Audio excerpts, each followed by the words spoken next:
Visakha central జైల్లో పరిస్థితులు దారుణంగా ఉన్నాయని ఆగ్రహం వ్యక్తం చేశారు రాష్ట్ర హోంమంత్రి వంగలపూడి అనిత. సామర్థ్యానికి మించి ఖైదీలు ఉన్నారని అన్నారు.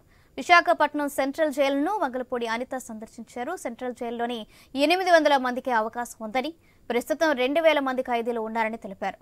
17 ఏళ్ల పిల్లలకు డబ్బులు ఇచ్చి లోపలికి పంపినట్లు తెలిసిందని ఆరోపించారు. జైలులోకి గంజాయి విసురుతున్నట్లు తన దృష్టికి వచ్చిందన్నారు. జైల్లో కనీస సదుపాయాలు లేవని మంత్రి అన్నారు. ఎవరైతే సత్ప్రవర్తనతో కలిగి ఉంటారో వెసులుబాటు కల్పించారని అన్నారు. అలాగే గంజాయి అక్రమ రవాణాపై చర్యలు తీసుకుంటామని తెలిపారు.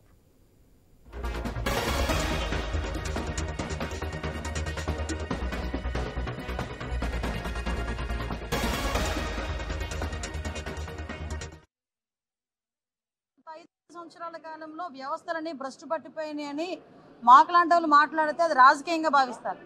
కానీ ఇక్కడికి వచ్చిన తర్వాత మేము పర్సనల్గా కొన్ని సిచ్యువేషన్స్ చూస్తే ఇప్పటికీ కూడా పనిచేయాల్సిన పోలీస్ అన్నలకి కూడా కనీసం వసతులు లేని పరిస్థితి రోజు కనిపించాయి. నేను లోపలికి వచ్చిన తర్వాత అడిగాను, స్టాఫ్ క్వార్టర్స్ కూడా ఇక్కడే ఉందండి అన్నారు. యాక్చువల్గా స్టాఫ్ క్వార్టర్స్లు కూడా 20 సంవత్సరాలు అయిపోయింది, మినిమం మెయింటెనెన్స్ లేకుండా ఉన్నాయి.